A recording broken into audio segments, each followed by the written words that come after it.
recommend Wendy Goldstein School of Piano. Wendy Goldstein has been offering piano lessons since 1993 and teaches piano in a very natural way. An alumni of Manhattan School of Music, Wendy creates customized lesson plans for each student and helps bring music alive. Wendy provides you a convenient location, the best value, and the most fun way to learn piano. All ages are welcome, and the first lesson is always free. Have questions? Call Wendy at 201-207-5169. This is the South Orange Maplewood Online Radio Experience. We want to hear from you at 973-327-3626 or log on to showmore.org to let us know your opinion. Leave down black men and dig. Reach up black men and women and pull all nature's knowledge to you. Turn you around and make a conquest of everything, north and south, east and west. And then when you will have wrought will, you will have merited God's blessings. And as you bow down to the white man today, so will other races bow down to you and call you a race of masters because of the superiority of your minds and your achievements. We must canonize our own saints, create our own martyrs, and elevate the positions of fame and honor. Black men and black women who have made a distinct contribution to our racial history. Sojourner Truth is worthy of a place of sainthood alongside of Joan of Arc. Christmas Addicts and George William Gordon are entitled to the halo of martyrdom with no less glory than that of the martyrs of any other race. Africa's produced countless numbers of men and women in war and peace whose luster and bravery outshine that of any other people. Then why not see good and perfection in ourselves? God made man Lord of his creation, gave him possession and ownership of the world. And you have been so darned lazy that they've allowed the other fellow to run away with the whole world, and now he's bluffing you and tell you that the world belongs to him and that you have no part in it. I don't have to apologize to anybody for being black, because God Almighty knew exactly what he was doing when he made me black. Me black. Me black. You race of cowards, you race of imbeciles, you race of good-for-nothings. If you cannot do what other men have done, what other races have done, what other nations have done, then you had better die. Can we do it? We can do it. We can do it. We can do it. There's any leadership that teaches you to depend upon another race is a leadership that will enslave you. That will enslave you. That will enslave you. Let me say that again. Any leadership that teaches you to depend upon another race is a leadership that will enslave you. That will enslave you. They gave leadership to our foreparents, and that leadership made them slaves. But we decided to find a leadership of our own to make ourselves free men. Babylon did it. Assyria did it. France under Napoleon did it. Germany under Prince von Bismarck did it. Britain under William Pitt Earl of Chatham did it. America under George Washington did it. Africa with 400 million black people can do it. Because when the history of my suffering is complete, future generations shall have in their hands the guide by which they shall know the sins of the 20th century. I know, and I know you too believe in time, but we shall wait patiently for 200 years if need be to face our enemies through our posterity. After my enemies are satisfied, in life or death I shall come back to serve even as I served before. In life I shall be the same, in death I shall be a terror to the foes of African liberty. The need to be the real Marcus Garvey I would like to be. If I may come in an earthquake or a cyclone or a plague or pestilence or as God would have me, then be assured that I shall never desert you and make your enemies triumph over you. If I should die in prison in Atlanta, my work shall not only just begin, but I shall live in the physical or the spiritual to see the day of Africa's glory. When I am dead, wrap the mantle of the red, the black and the green around me. For in the new life I shall rise up with God's grace and blessings to lead the millions up the heights of triumph in the colors that you well know. Look for me in the world when there is a storm. Look for me all around you. For I shall come back and bring with me countless millions of black slaves who have died in America, who have died in the West Indies, and millions who have died in Africa to aid you in the fight for liberty, freedom, and life. The world today has gone drunk and crazy with its power, and by such to injustice, fraud, and lies have crushed the unfortunate. But if I'm crushed by the system of influence and misdirected power, my cause shall rise again to plague the conscience of the corrupt. For this I'm happy to suffer and even die. But I will write the history for the millions that are coming and leave the posterity to reckon with the host for the deeds of their fathers. Their fathers. They just laugh at you. Return the laughter to them. If they mimic you, return the compliment with equal force. They have no more right to dishonor, disrespect, and disregard your feeling in manhood than you have in dealing with them. Honor them when they honor you. Disrespect and disregard them when they vilely treat you.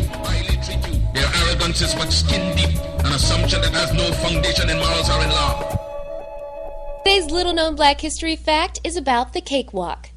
The cakewalk was a couples dance originated by slaves in North America around the early 1900s. It was originally known as the chalk line walk, adapted from the Seminole Indians. The walkers would walk a straight line and balance buckets of water on their heads. Eventually, the cakewalk became the only approved way to mock the white masters in the big house.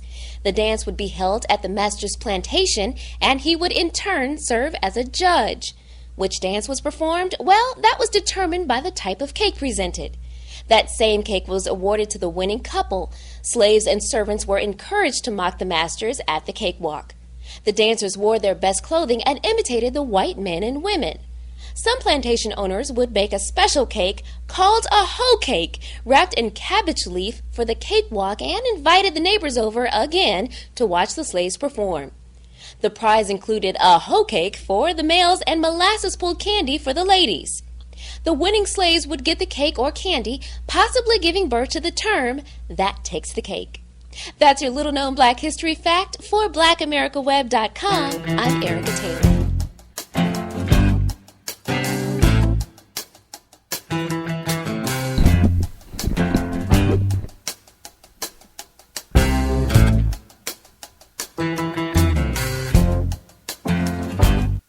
We are back with you. It's in the Village with A&M SCL and Margie on the South Orange Maplewood Online Radio Experience. Coming to you every Monday through Friday from 8 to 9:30 p.m. That's 8 to 9:30 p.m. You can reach us here at 973-327-3626.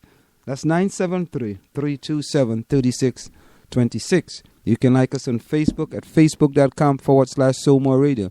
That's facebook.com/SoulMore Radio. You can tweet us at SoulMore Radio. That's at SoulMore Radio. You can also listen to us on tunein.com. That's TUNEIN.com. That's TUNEIN.com. You can also call our offices at 347-674-1680. That's 347-674-1680. Now, National Public Radio, this is an article in the Maplewoodian.com. National Public Radio featured Maplewood residents on a solar power project.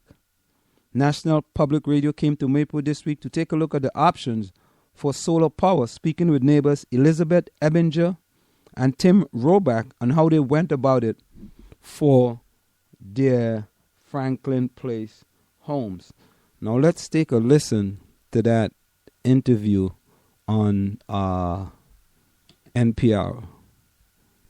This is the interview. Let's shed some light on a proverbial question. To lease or to buy? We're not talking about your next car, but your next solar panel. The number of U.S. homes with solar panels has risen dramatically in just a few years, and one big reason for that is many leasing programs require little or no money up front. Here's NPR's Jeff Brady. In northern New Jersey, two neighbors followed different paths to get their solar panels. I'm Elizabeth Ebinger. I live in Maplewood, New Jersey, and I bought the solar panels on my roof. And I'm Elizabeth's neighbour, and we lease the panels on our roof. And your name? It's Tim Roebuck. Elizabeth Ebinger chose to buy partly because she enjoys the nitty-gritty of owning solar panels. Everything from figuring out her eligibility for government incentives to crunching the numbers. I have to confess that I do maintain a spreadsheet that analyzes the details of our expenses and our payback. Her system cost $35,000. A mix of federal and state subsidies helped reduce that price tag, and then there's the savings on her utility bill each month. Ebinger has calculated how long it will take to recoup her investment. We're currently looking at a less than 10-year payback on the system, and we're hoping that the panels will last through their warranty, which is 25 years. If all works out as planned, Ebinger will have 15 years of free electricity. Next door, Tim Roebuck took a less hands-on approach to installing solar panels. He signed a 20-year lease. I pay $69.25 per month for those panels. That payment replaces his monthly electricity bill. Roebuck says the lease payment will go up, but he's betting his power bill would have gone up even more. So he expects to save money too, just not as much as his neighbor. And I didn't have to do anything in battle with the tax credits and that sort of thing. The company that installed his panels gets to keep the government incentives, but it also maintains his panels. Roebuck says if paying up front for solar were the only option, he probably wouldn't do it. And down the road, if he wants to buy the panels, he can at a discounted price. It was a very simple, easy thing for me to do. It was a low-risk thing because I didn't have to pay anything. So that's it. That's why we did it. So, Ebinger bought her panels because she could save more money over the long term, and she enjoys navigating the details. Roebuck chose to lease because it was simpler and didn't require cash up front. Those are pretty much the reasons most people choose to buy or lease, says John Farrell. He's with the Institute for Local Self-Reliance in Minneapolis. But I think I, in general, would say I favor ownership simply because it means keeping more of the dollars over the lifetime of that solar panel in the pocket of the owner. Farrell's group has a calculator on its website to help you figure out the cost of owning versus leasing solar panels. For example, in Chicago, Illinois, not particularly the sunniest city around, but you could save over the 30-year life of a solar panel about $6,200 were you to own that system outright. A lease still saves that Chicago resident about $4,000. So both are a good deal from the standpoint of saving money, but ownership is about a 50% better deal. If you don't have the cash, Farrell says you can borrow money for solar panels. He plans to take out a home equity loan for panels on his house in Minnesota. He also points out that leases aren't available everywhere. They're mostly in sunny states that have generous subsidies. Now, back to our original question. Is buying or leasing solar panels better? Farrell's advice? Consider buying first. But if that's a barrier, then leasing is a good alternative. Jeff Brady, NPR News. And there you have it, ladies and gentlemen. Buying or leasing solar panel. Maybe it's a good idea. You can save some money. And not a bad idea. Not a bad idea at all. Let's go over to sports. Maplewood youth fencer Jack Woods win gold medal in Paris, France. Jack Woods, Maplewood's national fencing champion, won the gold medal at the 2015 Challenge CEP Marathon Fleuret in Paris, France, against 439 elite foil fencers in the youths 14 years and under men's foil event from 24 countries, including the powerhouse fencing nation of Italy, France, Russia, Germany, Japan, and the United States. This tournament, which is the largest youth foil championship tournament in the world, was held over the February 6th to the 8th weekend. Woods, aged 13, was the only American male fencer to bring home a medal and the first since 2007 to win the gold medal at this prestigious tournament when California foil fencer Wilfred Carrizo won the gold for the United States. This was the first international tournament that Woods had competed in and the pinnacle of his career despite being no stranger to winning national foil fencing tournament in the United States, including the Summer National Championship in his age division. At this prestigious international tournament, 40% of the competitors were older than Woods, and about one-third had competed in this event in the previous year. So a special congratulations to Jack Woods as he continued to rack up medals at 13 years of age. Columbia girls basketball team defeats West Essex. Dominique Rayam had 21 points and 13 rebounds, and Jordan Fields scored 9 points to lead the Columbia High School girls varsity basketball team to a 48-41 win over West Essex on February the 5th at South Orange Middle School in a Super Essex Conference Liberty Division game. Courtney Miller had 7 points, Shadiki Houghton had 5 points, Jasmine West had 4 points, and Jasmine Keegan added 2 points for CHS, which snapped a 2-game losing streak and improved to a 6-11 record. In previous actions, the Cougar lost at West Orange 55-54 in overtime in a divisional game. The game was tied 50-50 before West Orange outscored CHS 5-4 in overtime. The Cougars are scheduled to visit Caldwell on February the 13th at 4 p.m. in an interdivisional game and host Union on February the 17th at South Orange Middle School at 7 p.m. in a non-conference game. And as we continue with sports, Columbia boys basketball team seeks to regroup. The Columbia High School boys varsity basketball team hopes to get back on the winning track